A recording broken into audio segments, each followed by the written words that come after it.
Is Sabine still the best aggro deck?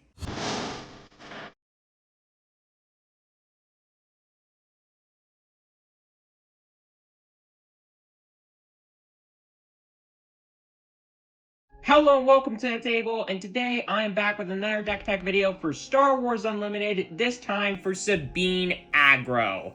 And let's dive right into things, starting off with the units. All the units and all the ways that you're primarily going to be dealing damage to your opponent. And the first one being Green Squadron A-Wing, just a 2-resource, 1/3 Raid 2 space unit. It's just a classic, awesome beater that comes in for 3 effectively and has 3 health. I mean, what else can you ask for? Then there's Phoenix Squadron A-Wing, a 2-resource 3/2, slightly worse, but it's always got 3 power, so it's good in a sense in that way if you look at it. Still a very, very solid unit. Red Squadron Y-Wing, 2-resource 1/3, on attack you deal 3 indirect to an opponent, to the defending player. And, I mean, all 3 of these cards are very similar. They all generally are going to be coming in for, like, 3 damage. Red Squadron Y-Wing, maybe a little bit more, a little bit less, depending on how the opponent spreads out the damage. But either way, all of these cards are the best ways to develop your board in the space arena on the first turn. Generally, you're going to be wanting to develop space because your space stuff is generally just so much more aggressive than your ground stuff right now. Because, thank you, jump to Lightspeed, but that kind of stuff. But I do have a ground unit that costs 2 resources in Sabine Wren, a 2-resource 2/3 that on attack deals 1 damage to the defending player or to a unit. So that's cool. And, well, to the defending unit or a base or something like that, along those lines. Basically, it's a 2-resource 3/3. It kind of has Raid 1 in a sense, but better, in my opinion at least. So, it's a really solid card. Sometimes it can't even be attacked, so there's that too. But then there's Blue Leader, probably one of the best cards in this entire deck. It's a 3-resource 3/3 with Ambush, and when played, you can spend 2 resources and then move it to the ground arena, and then it gets 2 experience tokens, so it can be either a 3-resource 3/3 ambush in space, or a 5-resource 5/5 ambush in ground. Either way, really, really solid for you, because, I mean, no matter what, late game or mid-early game, this card's just going to do work. It's not going to be a dead card in your hand almost ever. So, really, really solid and flexible card. Fleet Lieutenant, 3-resource 3/3, that when played says, hey, attack with a unit. And if it's a Rebel, which is, hint, every single card in this deck, it gets +2 power. So, very powerful. It's kind of like a mini Surprise Strike, but slightly less damage, but it's stapled onto a body. So, it's a lot of good things wrapped up into one little package. So, it's just an absolutely insane card. Then there's Red 5, a 3-resource 3/4 that on attack deals 2 damage to a damaged unit. It's a really, really solid card. I mean, a 3-resource 3/4 in space is nothing to scoff at. Plus the fact that it can deal damage to damaged units, maybe units that were dealt damage by a Red Squadron Y-Wing, perhaps. Then, yeah, it's gonna do a lot of work for you. But not as much work as Sabine's Masterpiece, the 3-resource 3/3 that on attack, if you control a green unit, you get to give an experience token out to another unit, and if you control a red unit, you get to deal a damage to a unit or base. Everything else on the card doesn't matter because you don't have blue or yellow units in the deck. But still, it's an incredibly solid card because it can buff your stuff, including itself if you so choose to, and deal damage to things, which is also super solid. So it's like a 3-resource 3/3 that also has a little bit of extra spice added on top of it. But then I got Wing Leader, 3-resource 2/1. It's kind of like Fleet Lieutenant, but it's a more permanent buff because when played you get to give 2 experience to another friendly Rebel unit. So it's a body in addition to a permanent buff onto a different unit. So it's kind of like a 3-resource 4/3 in space, which is really aggressive and powerful, but it's spread out onto multiple units, which can sometimes be a really good thing for you, especially if you're playing against a deck that has something like a Power of the Dark Side in it. You can just sack something like a Wing Leader and still have a big threat to maybe threaten your opponent with. But then I got Bright Hope. It's a really good defensive card in the deck. It's either going to be one of the better cards in a game, or it's going to be one of the worst because you just don't really need Sentinel. But Bright Hope is still a good card. It's a 4-resource 2/6 Sentinel that when played you can bounce one of your friendly units back to your hand and then draw a card. Units that you actually would want to bounce back to your hand is something like a Fleet Lieutenant or a Wing Leader because they both have really good when playeds that make your units better. So there is that. Beyond that, it's just like, hey, 4 resource, 2/6 Sentinel in space, which still isn't a bad thing. But it has a little bit of extra stapled onto it if you have things line up properly. But then, lastly, I got K2SO, a 4 resource, 4/4 overwhelm that says when it's defeated, for each opponent, you either get to deal 3 damage to that player or make them discard a random card. Pretty much always dealing 3 damage because you need to deal as much damage as possible, and this card deals a lot.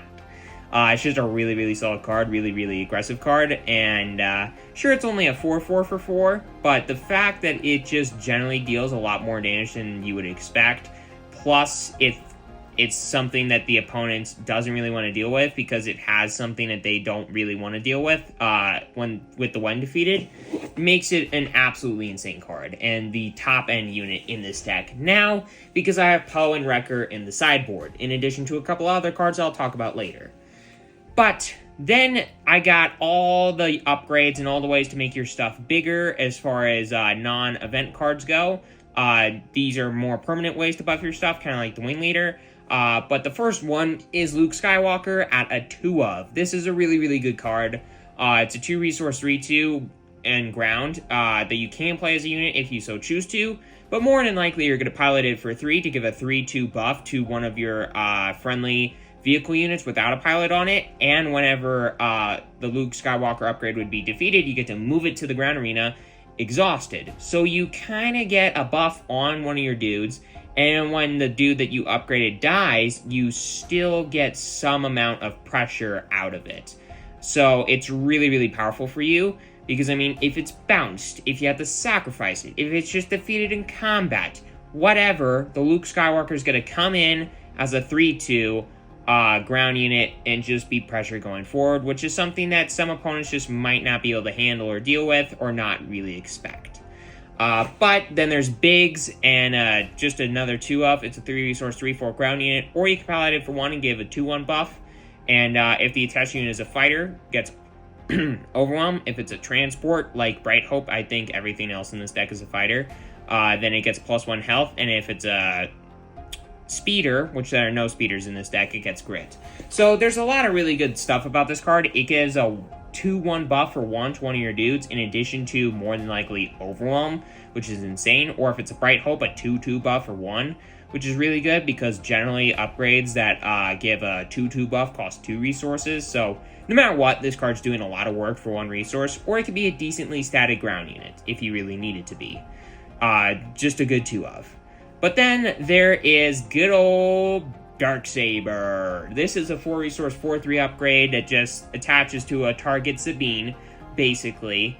And if it's a Mandalorian unit, that part doesn't matter. The on attack, sure, you can give an experience token to all your other rebels, like Sabine Wren, but most of the deck is not Mandalorians. I mean, there's a couple of Mandalorians in the sideboard, and then Sabine, but everything else is a rebel. That doesn't matter. It's a 4 resource 4/3 buff for 4. So that's really good for you. It's just big, dumb stupidity. It's a 2-of because you can get blown out really easily. But still, if it sticks and the opponent can't deal with it immediately, that's really good for you.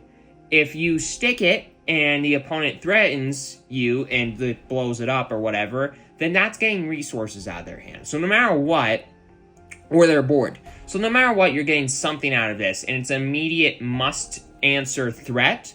Otherwise, you are just going to be able to deal a ton of damage, and bottom line, that is what this deck wants to do. Or make it harder for your opponent to stop you to do that, which is what this card can do as well. So no matter what, good stuff. But it's still a 2-of because you can still get blown out, and that does suck. But then there's Chewbacca. Now this is a 3-of because, unlike Darksaber, it is a lot harder for the opponent to blow you out if you get a Chewbacca to stick. It's a 5 resource 5/6 ground unit that, if you want it to, that has some effects, but you can mainly, more importantly, pilot it for 3 to give a 3/3 buff, and an effect that's stapled onto the Chewbacca unit that's incredibly powerful, that's just reads, this unit cannot be bounced or defeated by enemy card abilities.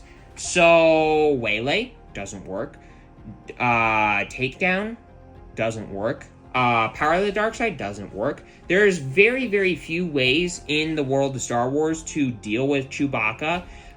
Trust me, I have looked in my Pia Blue deck. There are not a lot. There's Entrenched. There's no glory only results. There's minus X minus X effects, like out the airlock, stuff like that. But beyond that, Chewbacca is pretty much an impossible upgrade to deal with unless you deal with the upgrade itself, or if it's a unit, it's an impossible unit to deal with unless you, like if it's upgraded, deal with it through combat or damage dealing means. So it's really good for you, and it really sucks for the opponent. So no matter what, good stuff. But then there is all the events in the deck, which there isn't a ton of them. There's only 8, but they're all really good ones. The first one being Daring Raid, a 2-resource. Nope, not a 2-resource. It's a 1-resource event that just deals 2 damage to a unit or base. It's a 2 of. It's solid. It's kind of like a shock, essentially. That's what this card is, if you've ever played Magic before. It's just a really solid card, and it can do some decent work. But I honestly don't think that it's nearly as good as the next card, Rebel Assault. A 1-resource 2 of in this deck that says attack with a Rebel unit. It gets +1 power for the attack. Then you get to do the same thing. So you basically are attacking with 2 units. They each get a +1 power buff for the attack. And I mean, in a matchup where you need to race, like against another Sabine deck or another Aggro deck or something like that, this Rebel Assault does a lot of work. Otherwise, it's just a good 2 of and can be a decent way to get some more damage or just a card that you can resource. But then there's Timely Intervention, which is basically more activations of Energy Conversion Lab. It's also a 2 of, you can smuggle it for 2, or you can just spend 1 and just say, hey, play a unit from your hand. Not just one that costs 6 or less, like the Energy Conversion Lab states, but for this deck's purposes, that does not matter.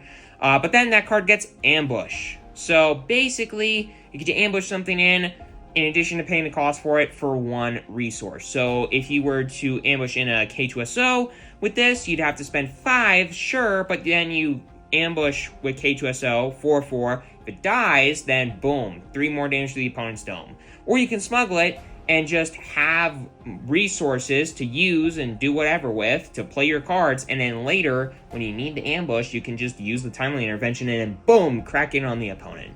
It's just really solid. But then lastly, there's Open Fire, another 2 of. It's just a 3-resource event that deals 4 damage to a unit. Very simple, very solid. It's just 3 resources for 4 damage on something. It's kind of like the on rate. Because, I mean, there's a lot of things that, like, for 3 resources, come in for 4 ambush or something like that. Like, well, not a lot, but, like, 4 damage for 3 resources is good, is what I'm trying to say here. And being able to kill some of your opponent's things that are really threatening to you when you need to can be really powerful. Like, if you're playing against a Vader deck, like the one that I recently played and have shown on the channel, if they stick down a Victor leader and you open fire it away, that's really good for you. That really sucked for the opponent. They basically wasted their turn. You still have pressure on the board. Sure, they likely have a little bit more than you, but it's a lot easier to manage because the Victor leader is gone. And that's just one case scenario. So no matter what, I would say Open Fire is a good 2 of in the deck, but if you really need it, well, we got some more in the sideboard. Which, speaking of which, sideboard. I got 3 Poes, I got 3 Wreckers. If you need more late game stuff, these 2 cards can be really good for you because they have tons of great effects and are just big beaters. But if you need a 3rd copy of Open Fire and you really need to be a little bit more the control deck, like you're playing against a Swarm deck and you really just need to get rid of some of their threats, Open Fire can allow you to do that, so a 3rd copy of it is in the sideboard. Otherwise, if you need to get rid of some upgrades, Disabling Terrain Fighter, 3 resource 3/2, when played, defeat an upgrade. And it's a Mandalorian, so it can help with the Darksaber, it can get a little bit bigger that way, but still. 3 resource 3/2 that just gets rid of a target Chewbacca, for example, or just some other pilot that you really don't want to deal with, or maybe even a leader pilot that's not Luke Skywalker. All things that this card can get rid of, and that's really good for you. But that's the deck. I really hope that you all enjoyed this deck. I know I really have. My dad really has. It's one of his favorite decks to play. It's a really, really powerful deck. And with all that aside, make sure you hit that subscribe button, hit that like button. It's completely free, you won't regret it. And have a great rest of your day, everybody. Enjoy.